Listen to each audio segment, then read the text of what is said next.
बादल फटना या cloud burst कोई नई बात नहीं। इससे पहले भी बादल फटे हैं, लेकिन पिछले कुछ समय से जिस फ्रीक्वेंसी से, जिस रफ्तार से क्लाउड बर्स्ट हो रहे हैं और खासकर जो आबादी वाले इलाके हैं उनको हिट कर रहे हैं, ये बात जो है काफ़ी परेशान करने वाली है। और बीते एक डेढ़ महीने में हमने ऐसी 2 से 3 खतरनाक घटनाएं देखी हैं। खासकर अगर आप कठुआ और कश्तवाड़ की बात करें, कश्तवाड़ जहां मछल माता की यात्रा भी चल रही थी और एक गांव जो कि बेस कैंप की तरह एक्ट कर रहा था, वहां फ्लैश फ्लड हुआ बादल फटने की वजह से। और न सिर्फ पानी आया, पानी के साथ बड़े बड़े बोल्डर, और इस तरीके से, इस रफ्तार से पानी आया कि अपने रास्ते में जो भी था उसको तबाह करके चला गया। कई सारे लोग इसमें मारे गए हैं, अभी भी कई सारे लापता है। तो आखिर क्यों बादल इस तरीके से फट रहे हैं और क्या करना चाहिए सरकार को, किस तरीके से जो है पर्यावरण, एनवायरनमेंट असेसमेंट, डैमेज देखना चाहिए। खासकर अगर आप यात्रा की बात करें, जो अलग अलग यात्राएं पहाड़ी श्रृंखलाओं के बीच से होते हुए जाती हैं, काफ़ी इको फ्रेजाइल एरिया रहता है और वहाँ बादल फटना और बाकी जो नेचुरल कैलेमिटीज़ हैं उसका खतरा काफ़ी बढ़ गया है। विशेषज्ञ ये भी मान रहे हैं कि ग्लोबल वार्मिंग और क्लाइमेट चेंज का भी इस पे असर है, क्योंकि ओवरऑल जो टेम्परेचर है धरती का, जो बड़े बड़े देश है उन्होंने अपने लिए एक जो है लिमिट रखा था कि इसको यहाँ तक रोकना है, इनकी 1.5 डिग्री तक रोकना है, वो नहीं हो पाया है। अब 2.5 डिग्री तक एक्सपेक्टेशन है कि तापमान बढ़ गया है, बढ़ रहा है, और उसका सीधा सीधा असर जो है, जो ये बादल फटने की घटनाएं हैं या जो बाकी जो एक्सट्रीम वेदर वेरिएशन है उस पे देखने को मिल रहा है। सीधी सी बात यह है कि जो वाटर बॉडीज़ हैं, जो पानी के जो स्रोत हैं, चाहे जो नदियां हैं या जो ग्लेशियर रहते हैं, तो जब तापमान बढ़ता है तो वो जल्दी पिघलते हैं। और ख़ासकर जो पोल्यूशन है, पोल्यूशन एक बहुत बड़ी जो है एक चिंता का विषय है, क्योंकि जो भी वाटर बॉडीज़ हैं वो पोल्यूट हो गई हैं, तो उनका जो धूप सोखना, गर्मी सोखने की जो उनकी क्षमता है काफ़ी कम हो गई है। तो ये गर्मी जब रिफ्लेक्ट बैक होती है, जब टकरा के वापस जाती है और बादलों में जाती है, तो जो कंडेंसेशन है, एक साफ सा एक फिनोमिना है जिस वजह से बारिश होती है। तो वो जो कंडेंसेशन बादलों में तेज़ी उसमें आती है, और जो बारिश 20 दिन में होती है, 15 दिन में होनी चाहिए, वो एकदम 1-2 घंटे में होती है, और उसी को जो है क्लाउड बर्स्ट कहते हैं। तो क्लाउड बर्स्ट बहुत ज़्यादा बढ़ गया है। विशेषज्ञ एक्सपर्ट्स मानते हैं कि सरकार को जो है एक एनवायरनमेंट ऑडिट करना चाहिए, सेफ्टी ऑडिट करना चाहिए। जहाँ जहाँ यात्राएं जो हैं, अलग अलग धार्मिक यात्राएं जो पहाड़ी श्रृंखलाओं से और एक ऐसे इको फ्रेजाइल जोन में जाती हैं जहाँ बादल फट सकते हैं या बाकी चीज़ें हो सकती हैं, वहाँ पे देखना चाहिए कि क्या कर सकती है सरकार, किस तरीके से जो है नेचर को प्रिजर्व कर सकती है, खासकर वाटर बॉडीज़ को कैसे प्रिजर्व किया जाए, ताकि जो क्लाउड बर्स्ट है और जिस तरीके से एक पूरा वेदर साइकिल बन रहा है उसको रोका जाए। लेकिन फिलहाल खतरा बना हुआ है और ऐसी बड़ी घटनाएं हो सकती हैं, और इसीलिए जो भी बड़ी बड़ी यात्राएं हैं, चाहे अमरनाथ यात्रा हो या फिर जो अलग अलग उत्तरी भारत में यात्राएं होती हैं और ख़ासकर पहाड़ी इलाकों में होती हैं, तो वहाँ पे सरकार को देखना पड़ेगा कि किस तरीके का वो इंफ्रास्ट्रक्चर बना रहे हैं, क्या उस इंफ्रास्ट्रक्चर से भी पहाड़ हिले हैं, क्या ड्रिलिंग, रोड्स की जो कंस्ट्रक्शन है उससे भी खराबी हुई है, और उसको कैसे रोका जाए ताकि जब ऐसी घटना हो उस वक्त लोगों को कैसे बचाया जाए, वो भी एक पहलू है। और क्या पहले ही इसकी वार्निंग देख के जो है जान बचाई जा सकती है। तो ये सब चीज़ें एक्सपर्ट जो हैं चाह रहे हैं कि सरकार करे, लेकिन ज़्यादा पर्यावरण का ध्यान रखा जाए, और इको फ्रेजाइल जगहें हैं जहां आप कार्बन एमिशन आपको रोकना है, फुटप्रिंट आपको रोकना है, उस पे सरकार को ध्यान देना पड़ेगा। तो क्लाउड बर्स्ट बढ़ रहे हैं और बहुत बड़ी घटना भी आने वाले समय में हो सकती है, और उसके लिए विशेषज्ञ जो हैं सरकार को पहले ही जो है सूचित कर रहे हैं, चेतावनी दे रहे हैं, और ये कह रहे हैं कि जो पर्यावरण है उसको देखते हुए अपने प्लान्स बनाएं, अपने डेवलपमेंट प्लान्स बनाएं, अपना इंफ्रास्ट्रक्चर प्लान बनाएं। If I will talk first of all specific to Jammu and Kashmir, Jammu and Kashmir is a fertile ground for cloudburst, because we experience two types of weather systems. Those weather systems interact and then they form huge clouds, which what we call as cloud burst. Regarding the other parts of the country, you see the entire northern India, Himachal, Uttarakhand, we have experiences so much of devastating these cloud bursts happening everywhere, because the Himalayas are comparatively young and tectonically very active. Now what is happening that we have enhanced these things by reckless urbanization, lot of construction, deforestation. Those are the ramifications of global warming and climate change, because the climate change and the global warming has intensified, and the timing and intensity of these weather systems. That's why we are experiencing everywhere in entire northern India, we are experiencing these cloud bursts every now and then. That is very much the need of the hour, because the laws are very clear, you know. The environmental protection laws are very clear. We have Water Pollution Act, Air Pollution Act, Environmental Protection Act of 1986. Laws are very clear. Government has given huge laws, but the implementation part is a bit slow in our country. We have to go for any, before starting the construction or before planning any project, we have to go for EIA, what's called Environmental Impact Assessment. And we have to frame environmental management plans. You see, our tourist spots are that will be a casualty. We are constructing huge buildings, monstrous buildings of concrete everywhere. Why not to go for sustainable architecture? That is what the SDG goals say. We are a signatory. India is a signatory to that. Then we have to go for these sustainable architecture. That's very important. If we have to, we are losing very important and very precious human resource every now and then throughout the country. That needs to be arrested immediately. जो अमरनाथ 2022 में एक tragedy हो गई थी, उत्तरकाशी में tragedy हो गई 2012 में।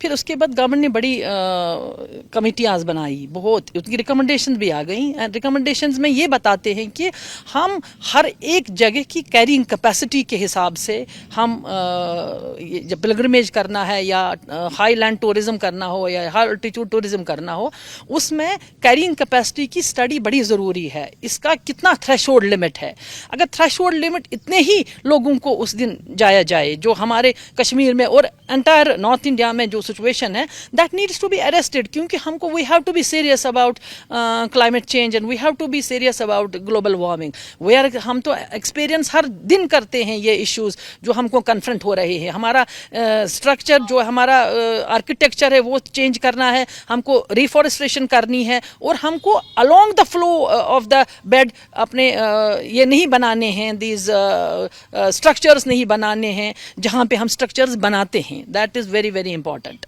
ये तो बिल्कुल सही है, क्योंकि जो इंफ्रास्ट्रक्चर हम डेवलप कर रहे हैं वो हमारे माउंटेनस रेंज के लिए नहीं है। That those are not meant for our system of mountains, जो नॉर्थ इंडिया का सारा इलाका है, जो आपको इंफ्रास्ट्रक्चर बनाना ही नहीं है, कंक्रीट के लिए जाना ही नहीं है। या ऐसे जगहों पे आप देखिए ना, आप ट्रक में ले जाते हैं सीमेंट, रेता ले जाते हैं और बजरी ले जाते हैं, वो एमिशन भी वो ट्रक भी करता है। आप उसको अगर ट्रेस करेंगे ना, कार्बन फुटप्रिंट कितना ज़्यादा होता है, क्यों आप ट्रेस करेंगे, उसका जर्नी ट्रेस करेंगे तो वो सिर्फ पोल्यूशन ही पोल्यूशन, एमिशन से एमिशन कर देता है। तो ह्यूमन इंटरफेरेंस का जो इशू है हमारे हाई ऑल्टीट्यूड प्लेसेस पे, रिलीजियस प्लेसेस पे, पिलग्रिम प्लेसेस पे, वो बहुत ज़्यादा हमने क्रिएट किया है। और हमको बाय नंबर पिलग्रिम्स छोड़ने हैं, जो जितना उसका थ्रेशोल्ड लिमिट है जिसका इसका कैपेसिटी है। और ये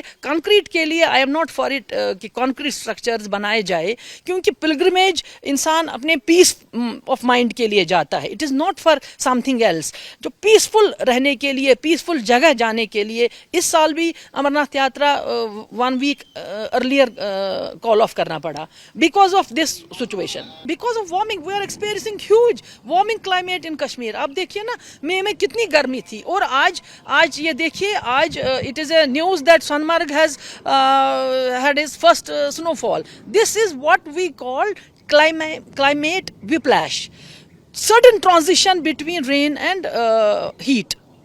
इसी से तो वार्मअप हो जाती, इसी से तो क्लाउड बर्स्ट हो जाते हैं। जब ज़मीन गर्म है तो भाप जो है, जो उसमें जो ये उठता है, ये विंड्स उठती हैं, वो ऊपर चली जाती। हमारे हिमालयाज ठंडे हैं, वहाँ से वो क्लाउड बनता है और क्लाउड कोलाइड हो जाएगा और फिर से क्लाउड बर्स्ट हो जाएगा। That will be a common phenomenon now, and we are losing human resource. वो बड़े दुख की बात है, क्योंकि इतने सारे लोग, आप देखिए किश्तवाड़ में क्या हालत हो गई, आप देखिए कठुआ में क्या हालत है, आप देखिए अभी धारियल उत्तराखंड में क्या हालत हो गई। We are losing human resource and manpower unnecessarily. Well, it can be because climate change में मैं जम्मू कश्मीर की अगर बात करूँ, हमने जम्मू कश्मीर में एक state action plan on climate change बनाया था। वो आइडेंटिफाई कर गया वहाँ से कि वल्नरेबिलिटीज़ क्या है हमारे पास। जैसे हमारे पास वाटर रिसोर्सेज की वल्नरेबिलिटी है, बायोडाइवर्सिटी की वल्नरेबिलिटी है, आप देखिए इसकी हेल्थ की वल्नरेबिलिटी है, वो आइडेंटिफाई हो गई। और आपको पता है, हमको national mission of climate change में 8 मिशन है सिर्फ फरीद, हमने आइडेंटिफाई किए हैं 11 मिशंस।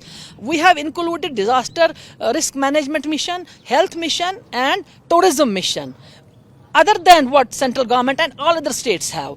क्योंकि ये हमारे इश्यूज, इमीडिएट इश्यूज है in northern India, immediate issues है, इसको एड्रेस करना बड़ा ज़रूरी है। क्योंकि आपका फ्यूचर, आप अपनी फ्यूचर जनरेशन को क्या देंगे, कैसा मुल्क देंगे, कैसा सोसाइटी दे देंगे। क्योंकि आपको कश्मीर क्यों आते हैं लोग? In order to have a cool environment. Rest of जो कंट्री में वहाँ गर्मी है, तो यहाँ सर्दी है, यहाँ कूल अगर होगा, एनवायरनमेंट कूल होगा, तभी तो आप एंजॉय करोगे। आप थोड़ी हमारी बिल्डिंग्स देखने आते हैं, आप थोड़ी हमारे अदर थिंग्स देखने आते हैं। This a normal issue.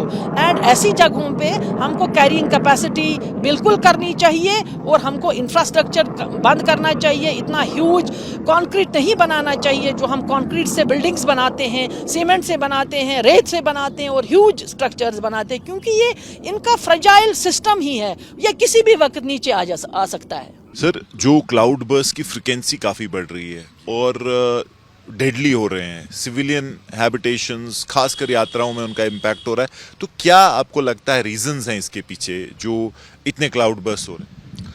देखिए, क्लाउड बर्स्ट जो हैं, इसके पीछे हमारी जो क्लाइमेटिक चेंज और ग्लोबल वार्मिंग है, इसका तो बहुत बड़ा हाल है। This is one of the thing जो बहुत हमें देखनी है कि क्लाउड बर्स्ट के लिए ये पहले भी होते थे, मगर इतने नहीं होते थे। हमारे यहाँ कश्मीर में जो वैलीज़ और गॉर्जेस हैं, उसमें बादल आके ठहरते हैं। अब जब बादल वहाँ ठहरा, तो वो जमा होकर जब उसकी कंसंट्रेशन बढ़ेगी, तो वो फिर बारिशें होती हैं नॉर्मल, जो हमारे कश्मीर में हुआ करती थी। 2-4 दिन, 5 दिन बारिश होती थी। बारिश के टाइम में ऑटम रेंज होती थी, स्प्रिंग रेंज होती थी, वो सीज़न था उनका। लेकिन अब यह है, क्योंकि हमारी वाटर बॉडीज़, रिवर्स, तमाम जो पानी के हमारे ज़खायर हैं यहाँ, उनमें पोल्यूशन हो गई है। तमाम हमारे शहरों का, टाउन्स का, विलेजेस का गंद उसमें जाता है। हमारे जो यहाँ ड्रेनेज स्कीम्स बनाई हैं, उसमें सारा सॉलिड वेस्ट जो जाता है वो भी ट्रैवल करता है अल्टीमेटली उसी में। चाहे झेलम हो, डल हो, वोलर हो, कोई भी बड़ी बड़ी वाटर बॉडीज़ तो यही हैं। सिर्फ जो ऊपर की वाटर बॉडीज़ हैं हाई अल्टीट्यूड की, जहाँ लोग नहीं जाते, वहाँ थोड़ा बहुत जो है वो इतना ख़राबी नहीं है। लेकिन नीचे तो मेजॉरिटी वाटर बॉडीज़ हैं। 4000 तो हमारे वेटलैंड्स ही हैं यहाँ सिटी के अंदर, और उससे ज़्यादा थे, लेकिन 50% कहते हैं ख़त्म हो गए हैं। पोल्यूशन उसका मेन वजह है, और अभी भी पोल्यूशन है। अब जब ये सनलाइट पड़ती है, अब जैसे आप कहो कि हमारा हीट का स्पेल चल रहा है, और सनलाइट जब पड़ी इस पोल्यूशन के ऊपर, तो इंस्टेड ऑफ ये जो पानी का ज़ख़ीरा है, ये इसके बजाय कि ये पानी में अब्जॉर्व हो हीट, ये इस पोल्यूशन की वजह से रिफ्लेक्ट बैक करता है। जब ये रिफ्लेक्ट बैक करता है तो ऊपर जाके एटमॉस्फेयर में इन्हीं क्लाउड्स के अंदर और हीटिंग हो जाती है। अब ये ऑलरेडी बने होते हैं, इसमें पानी भी होता है जमा, मॉइस्चर भी होता है जो इसने बरसाना है। अब जब ये हीट वहाँ जाती है तो नॉर्मल एक फिनोमिना है कुदरत का, जब हीट ज़्यादा बढ़ेगी तो कंडेंसेशन भी ज़्यादा होगी, ये नॉर्मल फिनोमिना है। तो ये सारा जब जमा हो जाता है एक ही जगह, तो जो बारिश हमें समझे 10 दिन में, 15 दिन में, 20 दिन में आनी थी, वो आधे ही घंटे में या 1 घंटे में वहाँ आती है। और वो इतनी इंटेंसिटी उसकी ज़्यादा होती है क्योंकि कंडेंसेशन होती है तो बारिश नीचे आती है, थंडर साथ होता है। अब जो वो बारिश पड़ी आधे घंटे में, जो 14-15 दिन में पड़ा करती थी, इतनी ज़्यादा उसकी इंटेंसिटी होती है कि वो एक रेला बना देती है सैलाब का। उसी को हम क्लाउड बर्स्ट कहते हैं। तो सर क्या हम ये बोलें कि लोग जो है ऐसे जो नेचुरल जो उनका रास्ता था, जो फ्लो का रास्ता, उसके बीच में आ गए, या फिर आपको लगता है कि जो माउंटेनस बेल्ट्स हैं वहाँ जब आपका इको फ्रेजाइल जोन में विदाउट एनवायरनमेंट असेसमेंट वहाँ आपकी इंटरफेरेंस हो गई, आपने वहाँ इंफ्रास्ट्रक्चर डेवलप किया, तो वो भी एक वजह आपको लग रही है? खासकर अगर आप यात्राज की बात करें, इस साल भी 2-3 यात्राज जो हैं, चाहे मत्सिल हो, उत्तराखंड। एनवायरमेंटली जो पहाड़ हैं हमारे यहाँ, फॉरेस्ट एरियाज हैं, वो इको फ्रेजाइल जोन्स हैं, बहुत सेंसिटिव जोन्स हैं। वहाँ थोड़ी सी अगर गड़बड़ होगी उसका असर उन जगहों पे पड़ता है, और उसके असर पड़ने से फिर कुछ ना कुछ तो होगा। क्लाउड बर्स्ट होंगे, फ्लैश फ्लड्स होंगे, या ज़्यादा बारिशें आएंगी क्लाइमेट चेंज की वजह से, या सूखा पड़ेगा काफ़ी देर। ये सब चीज़ें जो हैं ये चलती हैं। अब क्लाइमेट चेंज जो है, ग्लोबल वार्मिंग तो है, ये तो सारी दुनिया का मसला है, और दुनिया का मसला होने की वजह से इसमें कुछ ज़्यादा ऐसी चीज़ नहीं जो हम कर सके। लेकिन जो WHO ने और यूनाइटेड नेशन ने T20 ग्रुप की कंट्रीज़ के इंफॉर्मेशन के बिना पर एक रिसर्च करके बताया कि वो एरियाज़ जहाँ पानी के ज़खायर काफ़ी हैं, उनमें अगर आप उन पानी के ज़खायर को अच्छी तरह मेंटेन करोगे, प्योरिटी ऑफ वाटर रखोगे, उसकी पोल्यूशन आप नहीं करोगे, और आप उसका वाटर बजट जो है इनफ्लो आउटफ्लो वो रेगुलेट करोगे कि सूखा ना उसमें पड़े, चाहे वो माइग्रेटरी बर्ड्स का सेंचुरी हो, चाहे वो खुली कोई झील हो, नदी नाला हो, पॉन्ड हो, तो ये अगर आप करोगे तो उसमें ये होता है कि फिर इस क्लाइमेट चेंज का असर उस एरिया में कम हो जाएगा, और उस एरिया में क्लाइमेट चेंज को आप रिड्यूस कर सकते हैं। ख़त्म तो नहीं कर सकते क्योंकि ग्लोबल वार्मिंग है, क्योंकि इसमें सारी कंट्रीज़ इन्वॉल्व हैं, सारी दुनिया की कंट्रीज़ ने कुछ ना कुछ करना है इसको रोकने के लिए। अभी तक हमने देखा वो कर नहीं पाए, ना वो 1.5 डिग्री सेंटीग्रेड का टेम्परेचर का थ्रेशोल्ड मेंटेन कर सके, वो तो क्रॉस हो गया, और अब वो आगे दूसरा लिमिट उसका रख रहे हैं जी, अब 2.5 पे हम रोकेंगे। लेकिन ग्राउंड पर हमने ओशन क्लीनिंग के बगैर और कोई चीज़ नहीं देखी। ओशन क्लीनिंग को उन्होंने ज़्यादा दिया क्योंकि उन कंट्रीज़ के साथ ओशंस जो हैं लगते हैं। उस यहाँ पे जो है, चाहे उत्तरकाशी की बात करें या जो अमरनाथ यात्रा में भी हल्का फुल्का ये हुआ था, अभी मत्स्य यात्रा में पूरा बेस कैंप जहाँ पे था वो पूरा ख़त्म हो गया, तो आगे आपको लगता है कि एनवायरनमेंट असेसमेंट और ऐसी जगहों का जो है एक सेफ्टी ऑडिट सरकार को करना पड़ेगा कि कहाँ पे ये है, और क्योंकि आप तो जो आप बोल रहे हैं ये तो बढ़ी सकते हैं और इससे बड़ा डिजास्टर जो है हो सकता है। बिल्कुल, क्लाइमेट चेंज से तो ये बढ़ता ही जाएगा जब तक जो मैंने आपको बताया ये इक़दाम हम ना करें पोल्यूशन को रोकने के। दूसरी बात ये है कि जो हमारे डेवलपमेंटल काम हो रहे हैं उसमें आप देखेंगे तो major of the works are being done in the eco fragile areas.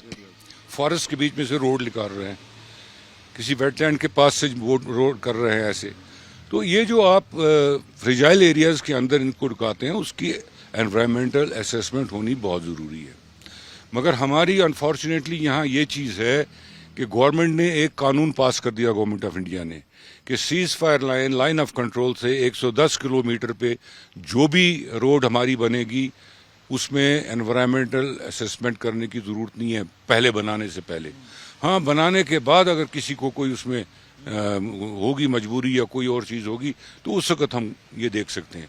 लेकिन जब रोड बन गई और उसके कोई बुरे असरात पड़ गए तो फिर क्या कर सकते हैं उसको होता ये तो एक ऐसी चीज़ है कि आप इसको ठीक नहीं कर सकते, फिर वो जो उससे ख़राबी हुई वो भुगत नहीं है। पिछले साल मैंने एक इंटरव्यू में कहा था कि हमारे अमरनाथ यात्रा में जो ये सॉर्टीज़ जा रही हैं, ये मैंने BBC को कहा था, ये सॉर्टीज को रोकना चाहिए। हेलीकॉप्टर की इतनी सॉर्टीज जा रही हैं, हेलीकॉप्टर की एमिशन है, ये वहाँ डस्ट भी उड़ाता है। आप दिन को 10-15 सॉर्टीज कर रहे हैं तो वहाँ की फ्रिजाइल जितनी भी एटमॉस्फेयर है उस पर असर पड़ेगा। रिजल्ट ये निकला कि शिवलिंगम जो वहाँ था वो 1 महीना पहले पिघल गया और काफ़ी हल्ला गुल्ला मचा, शोर मचा। इस साल भी वही हुआ, लेकिन गवर्नमेंट ने इस साल उसके मद्देनजर लेके सॉर्टीज पे बैन लगा दिया। अब वो तो नहीं जा रही, मगर दूसरी साइड से इन्होंने एक रोड बना दी जो बराबर केव तक जा रही है।